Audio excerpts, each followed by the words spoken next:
Biosphere reserve लिखा है children along with professor Ahmed. अच्छा, हमने इसमें कुछ करने के लिए कहा था, वो हो गया? क्या हो गया? टेबल भर गई?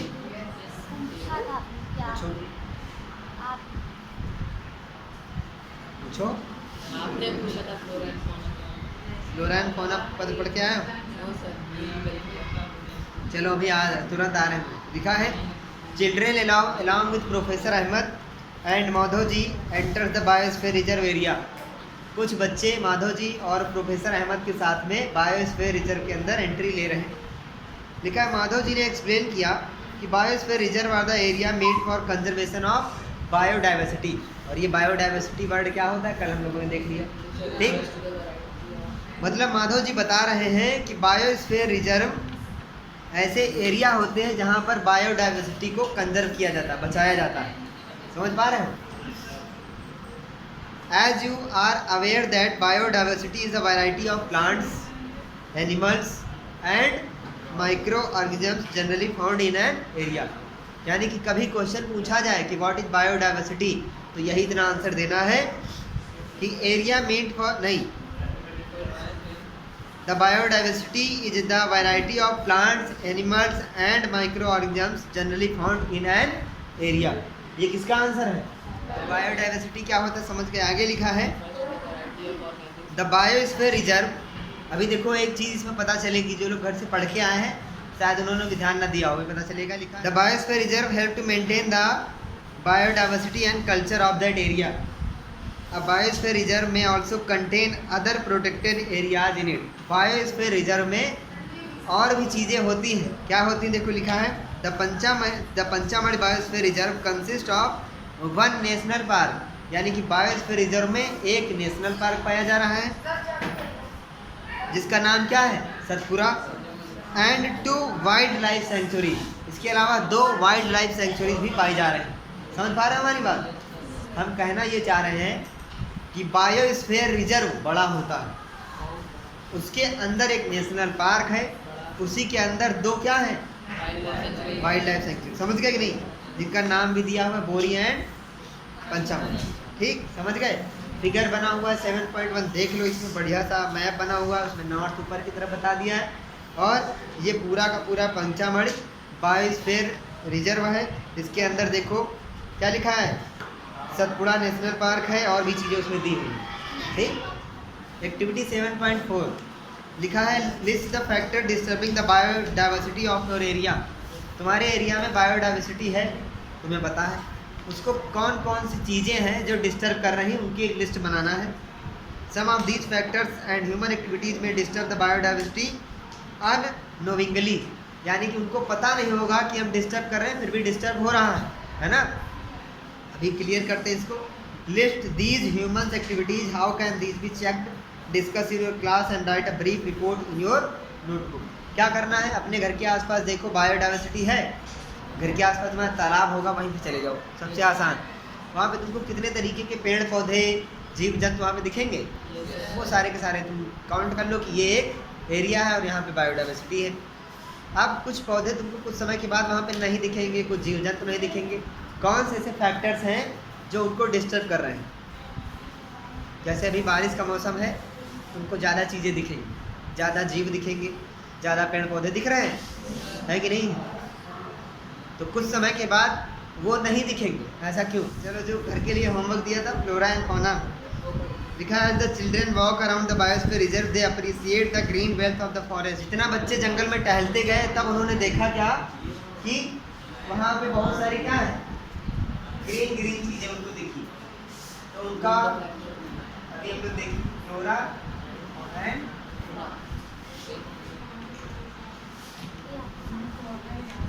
लिखा है they are very happy to see tall teak trees. उन्होंने देखा बड़े बड़े टीक ट्रीज, जानते हो, जो एकदम सीधे ऊपर जाते हैं, सीधे से लंबे से पौधे पेड़, उनको देखा उन्होंने। और कुछ एनिमल्स उन्होंने देखे, और कुछ एनिमल्स ऐसे देखे, देखो क्या लिखा है, suddenly Paheli finds a rabbit and wants to catch it.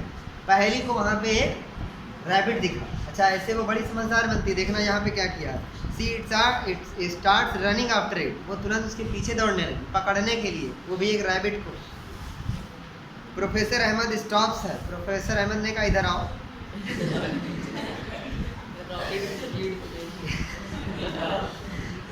He explains, उन्होंने एक्सप्लेन किया that animals are comfortable and happy in their own habitat, कि एनिमल्स अपने खुद के हैबिटेट में कंफर्टेबल होते, खुश होते हैं, ज़्यादा उनके चक्कर में पड़ो, है ना। We should not disturb them, हमें उन्हें डिस्टर्ब नहीं करना चाहिए। माधव जी ने आगे, जब प्रोफेसर अहमद कुछ बता रहे हैं तो माधव जी हमारे वहाँ के गाइड थे, उनको लगा कि सारा ज्ञान यही दे देंगे, हम भी कुछ बताते हैं। तो माधव जी ने एक्सप्लेन किया that some animals and plants typically belong to a particular area, कि कुछ स्पेशल एनिमल्स, कुछ स्पेशल प्लांट्स उसी पार्टिकुलर एरिया में पाए जाते हैं। The plants and animals found in particular area are termed as flora and fauna respectively, यानी कि प्लांट्स को बोलेंगे फ्लोरा, एनिमल्स को क्या बोलेंगे, समझ गए कि नहीं। यानी कि कुछ पेड़ पौधे ऐसे होंगे जो सिर्फ तुम्हारे एरिया में पाए जाते होंगे, दूसरी जगह नहीं। तुम कभी अपनी नानी घर जाते होगे, वहीं तुमको दिखते होंगे, तुम्हारे घर के आसपास नहीं। होता है ऐसा?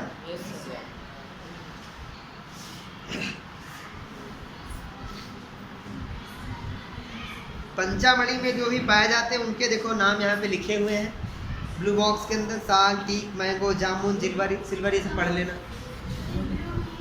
किस कलर का है? क्रीम कलर का है, ठीक है। फिगर 7.2 जो बना है उस कलर को देख लो। अब एक्टिविटी 7.5 करनी है, अपने घर के आसपास पाए जाने वाले फ्लोरा और फौना के नाम लिखना है। अब देखो, इस फ्लोरा और फौना के लिए लिखने के लिए तुमको एक और चीज़ पता होना चाहिए। तुम अपने घर के आसपास नीम का पौधा देखो, नीम का पेड़ लिख दो, ऐसा नहीं होगा, वो फ्लोरा थोड़ी ना हुआ कि होगा, क्योंकि वो तो तुम अपने घर के पास पाओगे, तुम नानी के वहाँ जाओ, वहाँ भी मिलेगा। ऐसा लिखो कि तुम्हारी नानी के वहाँ ना मिले, है ना, समझ रहे हो कि नहीं। जो दूसरों के यहाँ ना मिले, दूसरे एरिया में कम मिले या फिर ना मिले, ठीक है। ऐसा तो तुमको शायद ढूंढने पे ना मिले कि दूसरे के यहाँ ना मिले, तो तुम ऐसा लिखो जो दूसरे के यहाँ कम मिलता हो। एक बैकग्राउंड म्यूजिक होता है यहाँ पे तो और मजा आ जाता ना।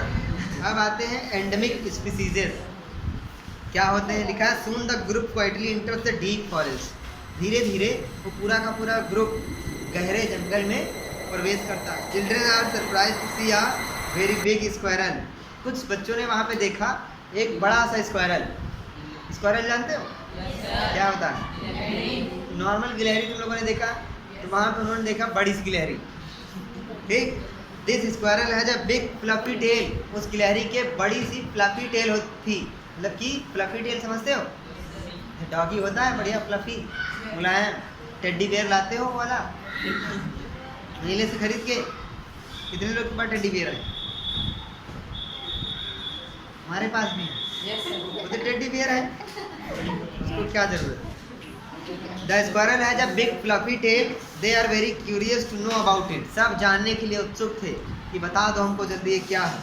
माधव जी ने बताया, माधव जी कह रहे हैं कि this is known as the giant squirrel and is endemic to this area. Madhav ji ने कहा कि इसको बोला जाता है जायंट स्क्वायरल, और ये इसी एरिया में सिर्फ पाई जाती है, इसीलिए इसको क्या कहा जाता है? Endemic species. अब एंडेमिक स्पीसीज क्या होती है समझो जरा। लिखा है endemic species are those species of plants and animals which are found exclusively in a particular area, जो सिर्फ उसी एरिया में पाया जाए, बाकी कहीं ना पाया जाए, उनको क्या बोलेंगे? एंडेमिक। समझ रहे हो कि नहीं? क्या ऐसा कोई भी स्पीसीज तुम लोग में से किसी घर के आसपास पाया जाता है? कोई नहीं ना, क्योंकि सब एक ही एरिया से आते हो।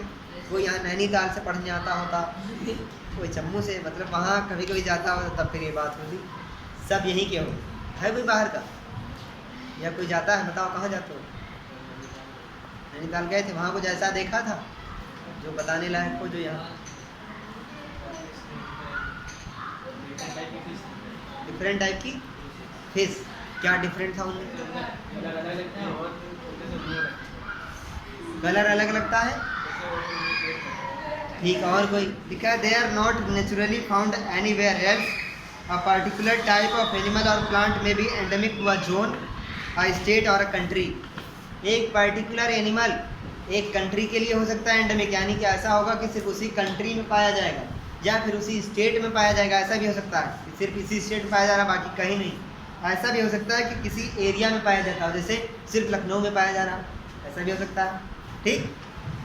अच्छा, इन्होंने एक वर्ड यूज किया है, they are not naturally found anywhere. समझ रहे हो इसका मतलब?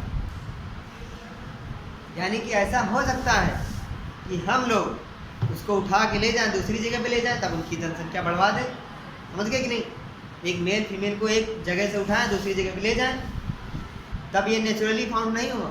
तब ये क्या हुआ, हम लोग का उसमें हस्तक्षेप हो गया ना, तब वो एंडेमिक नहीं होगा। समझ रहे हो अपने हमारी बात?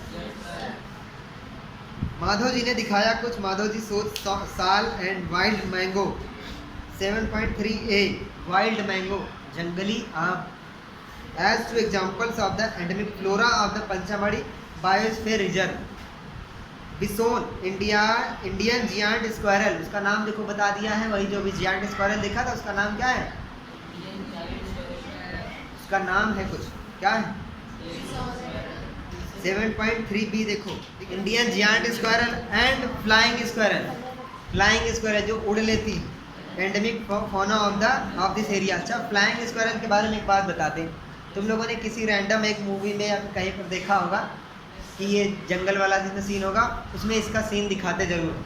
वो ऐसा नहीं कि वो लगातार उड़ती है, वो एक ऊपर एक पेड़ से उछली और दूसरे पे जाकर के दूर, जैसे पैराशूट जैसा होता है उस तरीके का उनकी बॉडी में होता है। यहाँ से उड़ी धीरे धीरे उड़ती हो जा रही है। समझ गए कि नहीं? लगातार है जंगल बुक में स्टार्टिंग में दिखाया। प्रोफेसर अहमद ने एक्सप्लेन किया फिर से कुछ, that the destruction of their habitat, increasing population and introduction of new species में affect the natural habitat of endemic species and endanger their existence. यानी कि अगर हम चाहेंगे कि इनकी जनसंख्या बढ़ जाए तो ये इनके लिए क्या है, गलत ही है। मतलब हम लोग अपना जहाँ भी ध्यान लगाएंगे, जो भी हम करना चाहेंगे उल्टा ही होगा। तो उनको खुद होने दो, नेचुरली होने दो। समझ रहे हो कि नहीं?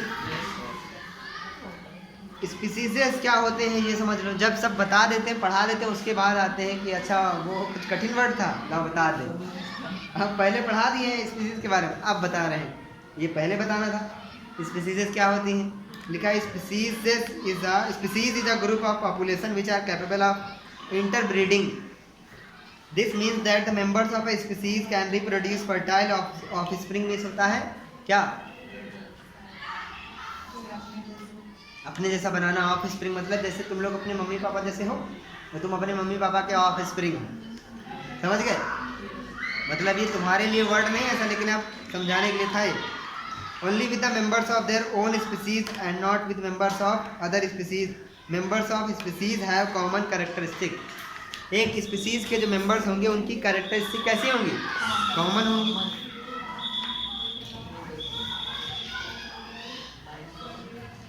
अपने एरिया में पाए जाने वाले एंडेमिक स्पीसीज के बारे में पता लगाना है, उनको लिखना है। फ्लोरा फौना जो भी हो तो पता कर पाओगे। कोई पाए नहीं जाते होंगे, हैं कोई ऐसे? पाए जाते होंगे, यही तो समझना है। पाए जाते होंगे, तुम्हें नहीं पता क्योंकि वो तुम्हारे एरिया में है, तुम उस एरिया से बाहर नहीं गए हो। जब उस एरिया से बाहर जाओगे तब पता चलेगा कि अरे ये यहाँ है नहीं, ये तो सिर्फ हमारे यहाँ ही है, तो ये तुम्हारे लिए नहीं है, लेकिन उनके लिए क्या है? एंडेमिक है। समझे कि नहीं? फिर बता रहे हैं, मान लो तुम्हारे एग्जाम्पल हम बता रहे हैं। मान लो तुम्हारे घर के आसपास एक ऐसा पेड़ पाया जाता है जिसमें ब्लू कलर के फ्रूट निकलते हैं, ठीक? अब तुम पूरे यूपी में उत्तर प्रदेश तक तुम गए, वहाँ तक तुम गए, सब कहीं पाया जा रहा है। जैसे यूपी के बाहर गए, दूसरे स्टेट में गए, मुंबई में गए, वहाँ पे वो प्लांट तुमको कहीं दिखा ही नहीं। पूरे तुम स्टेट में घूम डाले, तुम सब जगह गए, तुमको कहीं नहीं मिला, तो वो क्या निकला? समझ गए कि नहीं? बस यही था। चलो सुन, पहली सीधा board with Pachmarhi wild life sanctuary written on it.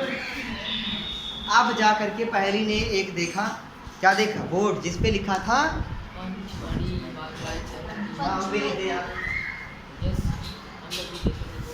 Professor Ahmed ने एक्सप्लेन किया दैट किलिंग या फिर पोचिंग, शिकार करने लोग जाते हैं वहाँ पे, और capturing animals in general is strictly prohibited and punishable by law in all such places.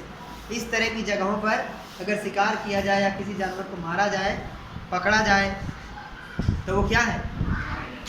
गलत है। उसके लिए कुछ कानून है और सज़ा मिल सकती है। लिखा wild life sanctuaries like reserve forest provide protection and suitable living conditions to wild animals. ठीक, समझ पा रहे हो कि नहीं? नहीं समझ पा रहे? नहीं समझ पा रहे?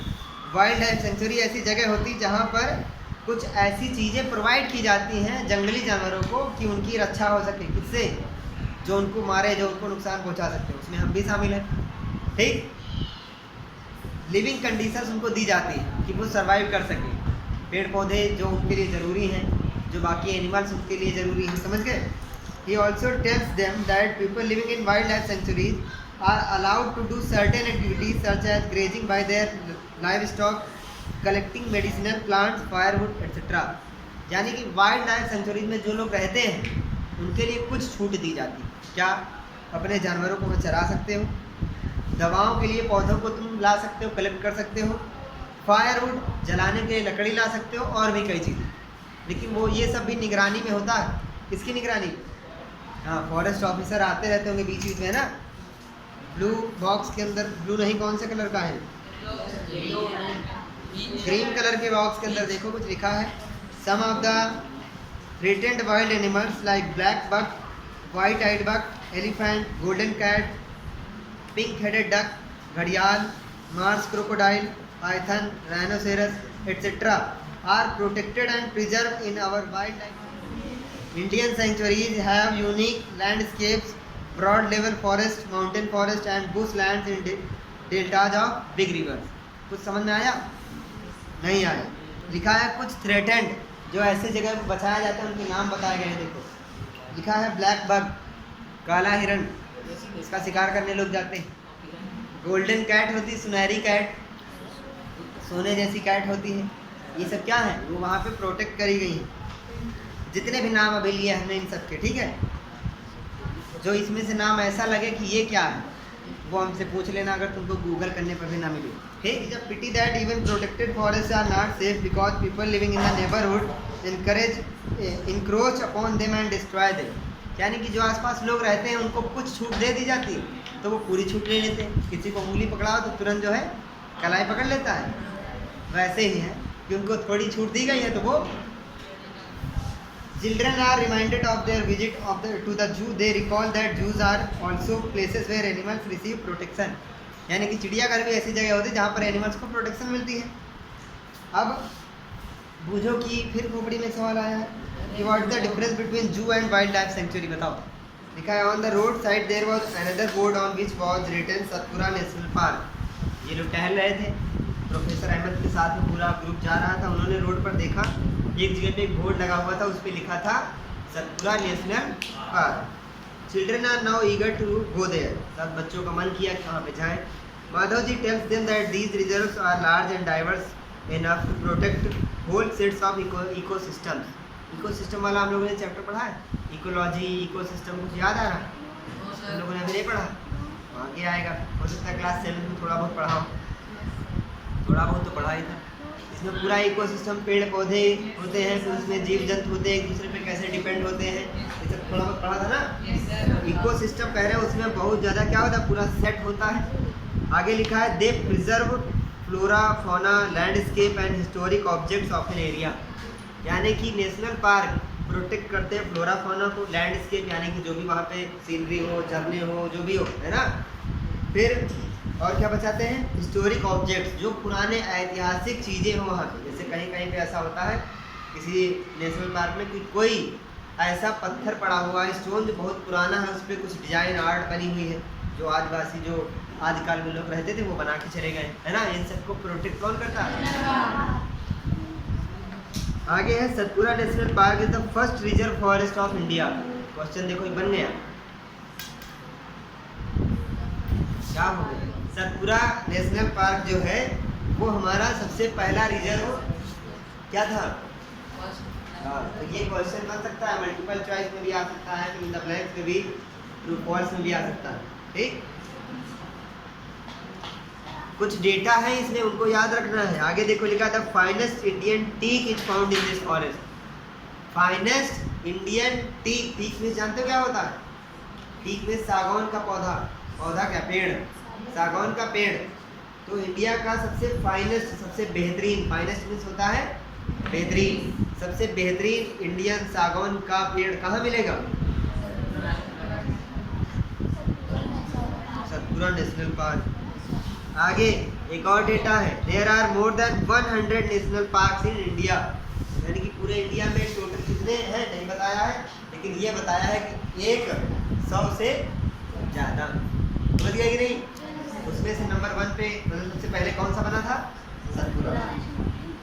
आगे लिखा है कुछ क्रीम कलर के बॉक्स के अंदर, वही तो पहले हम लोग इसको येलो बॉक्स बोलते थे, लेकिन फिर अब पता चला कि ये येलो नहीं है, ये एक्चुअल में rock shelters are also found inside the Satpura national park. जो अभी हमने बताया कि रॉक के शेल्टर, बड़े बड़े पत्थर के शेल्टर पाए जाते हैं। शेल्टर समझते हो? शेल्टर समझते हो कि नहीं? बताओ क्या होता है? रहने की जगह। हाँ, शेल्टर रहने की जगह जहाँ पे लोग रहते होंगे। तो कौन लोग रहते होंगे? और जो उसमें धमाल में है वो नहीं। धमाल मूवी देखे आप? यहाँ बड़े से डब्लू के नीचे, याद आया कुछ? आदि मानव थे, कहता है mama will so proud of you, button दबा दिया था उसने लाल वाली, याद आया कुछ?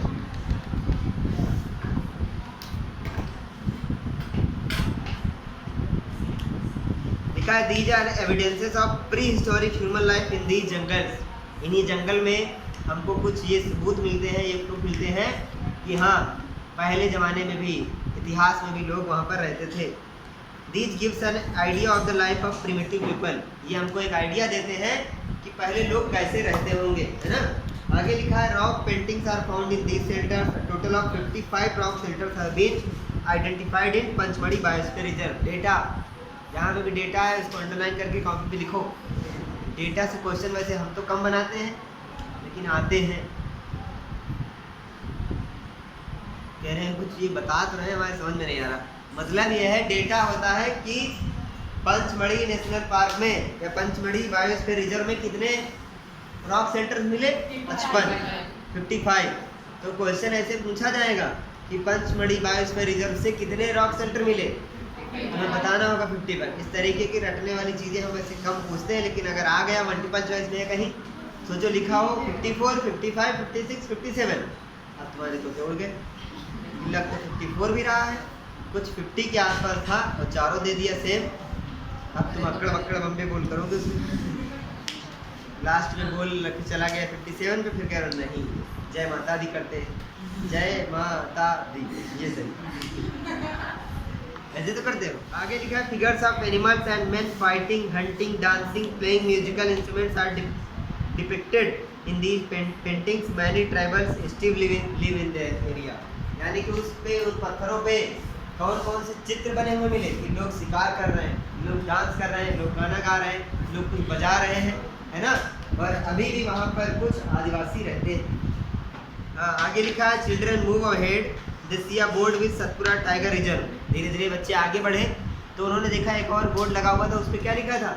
जैसे जैसे चिल्ड्रन आगे बढ़े उन्होंने देखा एक बोर्ड लगा हुआ था, इस पर क्या लिखा था? Satpura tiger reserve.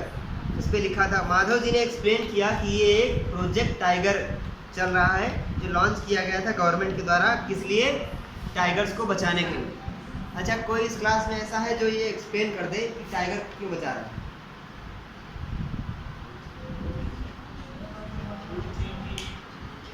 बस ये फूड चेन के लिए, एक वर्ड में आंसर, फूड चेन के लिए।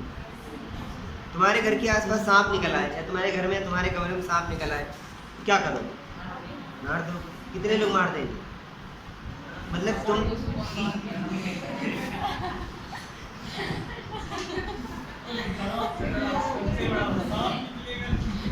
हमने सांप बोला है, मच्छर नहीं बोला। सांप, स्नेक, इस वाला, इसको देख करके तुम इतनी तेज जाओगे। कह रहे हैं, हमने पूछा कौन कौन मार, किसी ने हाथ नहीं, वो हाथ उठा। मतलब तुम या तुम्हारे घर वाले या फिर तुम्हारे आसपास की कौन है जैसे तुम्हारे घर के आसपास आज तक निकला ही होगा? मार दिया था कि छोड़ दिया था? कितने लोगों ने मार दिया था? हाँ, मतलब जैसे किसने भी मारा, तुमने नहीं। तुम लोगों ने फूड चेन को डिस्टर्ब किया, नेचर को तुम लोगों ने डिस्टर्ब किया है ना। अब तुम कह रहे हो कि उसने हमें भी तो डिस्टर्ब किया, हमारे रूम में आया था। लिखा है the objectives of this project was to ensure the survival and maintenance of the tiger population in the country. यानी कि टाइगर्स की मेंटेनेंस, उनकी पॉपुलेशन को मेंटेन रखना, ये किसने शुरू किया था? फिर दगा नहीं पटाखा। अब देखो बूझो कि फिर 4-5 बालों में कुछ सवाल आया है। 4-5 ही तो है, बाल देखो उसके 12 है, बढ़ रहे हैं बाल, कोई बढ़िया तेल लगा रहा है। Tiger still found in this forest, I hope I can see a tiger. कह रहे हैं कि क्या अभी भी टाइगर उस जंगल में पाए जाते हैं, और हम कह रहे हैं कि हम ऐसा मान के चलते कि काश हमें मिल जाए। देख रहे हो क्या सोच रहे हैं। अब figure 7, tiger is one of the many species which are slowly disappearing from our forest, but the Satpura tiger reserve is unique in the sense that a significant increase in the population of tigers has been seen here। यानी कि Satpura national park में लगातार population बढ़ रही है। किसकी? Tigers. उसी की बात है कि दुख का बात है? Once upon a time, animals like lions, elephants, wild buffaloes, figure 7.5 में देखो बना वाइल्ड बफेलो। नॉर्मल भैंस से तो डर लगता है, ये वाइल्ड बफेलो है। देख रहे हो, देख के ही आदमी जो है। एंड बारहसिंगा देखो बना हुआ है, फिगर 7.6 पेज नंबर 83 बुक में ही देखो, अलग अलग ध्यान न लगाओ। Were also found in the Satpura national park. यानी कि सतपुरा नेशनल पार्क में सिर्फ टाइगर ही नहीं पाया जाता है, ये जो इन्होंने और चीज़ें बताई हैं और जानवरों के नाम बताए, ये भी वहीं पे पाए जाएंगे। ठीक है, पीछे वालों। Animals whose number are diminishing to a level that they might face extinction are known as the endangered animals. यानी कि जो धीरे धीरे खत्म हो रहे हैं, इनके नंबर कम होते जा रहे हैं, उनको क्या बोला जाएगा? इंडेंजर्ड। तुम लोगों ने नहीं, अभी तुम लोगों से बनवाएंगे, एक बुक बनवाया था, रेड डेटा बुक। हाँ, अभी वो बनवाएंगे, बनाना होगा तुम लोग। छोटी सी स्क्रैप बुक, इतनी बड़ी बनाओगे, रेड डेटा बुक उसका लिखोगे, mini red data book by अपना नाम। ठीक, स्क्रैप बुक जानते हो क्या हो? क्या हो? अरे वाह, अद्भुत जानकारी। रेड डेटा बुक होती। तो अब चले हम लोग। मिनी रेड डेटा बुक जानते हो? चलो भी आगे आएगा, अभी पढ़ो। लिखा है Boojho is reminded of the dinosaurs which became extinct a long time ago. Survival of some animals have become difficult because of disturbance in their natural habitat. कुछ एनिमल्स का सर्वाइवल मुश्किल इसलिए हो जाता है क्योंकि उनके नेचुरल हैबिटेट में क्या होता है? डिस्टर्बेंस हो जाता है। अब वो नेचुरल भी हो सकता है और ह्यूमंस का भी हो सकता है। समझ रहे हो नहीं? प्रोफेसर अहमद ने बताया है कुछ, देखो। In order to protect plants and animals strict rules are imposed in all national parks. जितने भी नेशनल पार्क्स हैं उन सब में कुछ स्ट्रिक्ट रूल्स बनाए गए हैं, बहुत ही कड़े नियम। क्या है वो? लिखा है ह्यूमन एक्टिविटीज़ नहीं होंगी वहाँ पे, जानवर नहीं चला सकते, grazing, poaching, hunting, capturing of animals और collecting firewood, medicinal plants etcetera, ये कुछ नहीं वहाँ पे कर सकते। समझ रहे हो? मतलब वहाँ पर जाकर शिकार नहीं कर सकते, जानवर नहीं चला सकते, दवाओं के लिए पौधे, लकड़ी, कुछ नहीं। नेशनल पार्क में बहुत ही कड़े नियम है। अब पहेली के दिमाग में एक देखो क्वेश्चन आया है, are only big animals facing extinction. यानी कि जो बड़े जानवर होते हैं क्या सिर्फ वही एक्सटिंक्शन की कगार पहुँचे, खत्म होने की कगार पहुँचे? हाँ या ना में जवाब दो। कितने लोग कह रहे हैं? लोग फिर से पहले सवाल सुन लो। क्या जो सिर्फ बड़े जानवर हैं, बिग, वही सिर्फ गायब हो रहे हैं, धीरे धीरे विलुप्त हो रहे हैं, या फिर छोटे भी? छोटे भी वाले कितने लोग हैं? सिर्फ बड़े वाले कौन कौन है? चलो आगे देखो। Madhav ji tells Paheli that small animals are much more in danger of becoming extinct than the bigger animals. देखो, बड़े गायब हो जाते हैं तो हमें पता चलता है, छोटे गायब होंगे तो हमें पता ही नहीं चलता। इस क्लास का कोई छोटा सा मर्द गायब हो जाए पता चलेगा? ये तो पता चलेगा। At times we kill snake. देखो कभी कभी ऐसा होता है सांप को मार देते हैं, फ्रॉग्स को मार देते हैं, लिजर्ड्स को मार देते हैं, bats and owls ruthlessly without realising their importance in the ecosystem. Ecosystem में इनकी इंपॉर्टेंस को बिना जाने बगैर दिख जाता है तो मार देते हैं। क्यों? क्योंकि हम मार सकते हैं, इसलिए मार देते हैं, है ना। By killing them we are harming ourselves, उनको मार करके हम खुद को नुकसान पहुंचा रहे हैं। कुछ लोग कह रहे हैं ऐसा कैसे? They might be small in size but their role in the ecosystem can not be ignored. Ecosystem में इनका रोल इग्नोर नहीं किया जा सकता, वो खुद भले छोटे हों। They form part of food chain and food webs about which you learn in class 6 नहीं 7 क्लास 7 में फूड चेन के बारे में, इकोसिस्टम के बारे में हमने पढ़ा था। अगर नहीं याद है तो वो किताब उठाओ, दोबारा पढ़ो, हो सकता है तुम्हें चैनल पर वीडियो मिल जाए, दोबारा उसको देख लेना। ठीक, अब देखो कुछ इकोसिस्टम के बारे में इन्होंने शायद बताया भी, आगे लिखा है ecosystem is made of all the plants animals and micro organisms in an area along with non-living components such as climate, soil, river, etc. Ecosystem पूछा जाए क्या है तो इतना ही आंसर लिख देंगे। ठीक, व्हाट इज इकोसिस्टम। अब आते हैं आई वंडर, बूझों के दिमाग में सवाल जैसे ही आया कि जो प्राणी, जो भी लिविंग थिंग्स, जो भी एनिमल्स गायब हो रहे हैं, एक्सटिंक्ट हो रहे हैं, क्या उनका कहीं पे रिकॉर्ड है? तो तुरंत नीचे 7.9 टॉपिक आ गया हमारा। रेड डेटा बुक के बारे में पहले कुछ अलग से लिख लो। इसको कौन पब्लिश करता है? IUCN। जो कैपिटल बनाया उसको कैपिटल बनाना, जो स्मॉल बनाया स्मॉल बनाना, तभी पता चलेगा कि फुल फॉर्म में कैसे फिट बैठ रहा है, उसके शॉर्ट फॉर्म में कैसे फिट बैठ रहा है। प्रोफेसर अहमद ने बताया रेड डेटा बुक के बारे में कि he tells them that red data book is the source book which keeps the record of all the endangered species या animals and plants। animals और plants सबके वहाँ पे नेम लिखे होते हैं जो विलुप्त होने की कगार पे, कम बचे हैं पृथ्वी पे। Red data book is maintained internationally by an organisation जिसका नाम क्या था? ये देखो लिखा, क्या नाम है? IUCN। पूरा ना बताओ, IUCN। ठीक, India also maintains red data book for plants and animals found in India. India की रेड डेटा बुक अलग होगी कि वही वाली होगी? इंडिया की अलग होगी। ये इंटरनेशनली वाली जो हमने बताई इंटरनेशनल है, इसमें देखोगे इंटरनेशनल के बारे में। तो अब अपने यहाँ की मतलब कि हम लोग एक बनाएंगे मिनी रेड डेटा बुक, या उसका नाम रखें MPV red data book, mini red data book, वो तुम लोग बनाओगे। ठीक है, हम बता दें कैसे बनाना है। एक छोटी सी स्क्रैप बुक, डायरी होगी इतनी बड़ी सी, उसमें इधर लिखोगे उसका नेम, उसके बारे में, और इधर उसका फोटो, कहाँ पाया जाता है, क्या क्या उसके बारे में जानते हो, कहाँ पाया जाता है, कितने बचे हैं, क्यों खत्म हो रहा है, किसकी वजह से, वो पूरा इधर उसका फोटो, फिर ऐसे अपना पलटो, समझ गए कि नहीं। इसमें एनिमल प्लांट का क्लास 7 में हम लोगों ने माइग्रेशन के बारे में कुछ पढ़ा था, याद है? वो एक चिड़िया थी जो एक जगह से दूसरी जगह उड़ के जाती है। एक्सकर्सन पार्टी, एक पार्टी जा रही है एक्सकर्सन वाली, यानी कि सैर सपाटा करने वाली। हिंदी लिख लो उसकी, सैर लिखो पहले, सैर। Then interest deeper into the forest under the guidance of Madhav ji. Madhav ji के गाइडेंस में वो सैर सपाटा वाली पार्टी जंगल के और गहराई में जाती गई। They sit near a Tawa reservoir to relax for some time. एक तावा रिजर्वायर है, वहाँ पे जाके वो थोड़ी देर के लिए बैठे।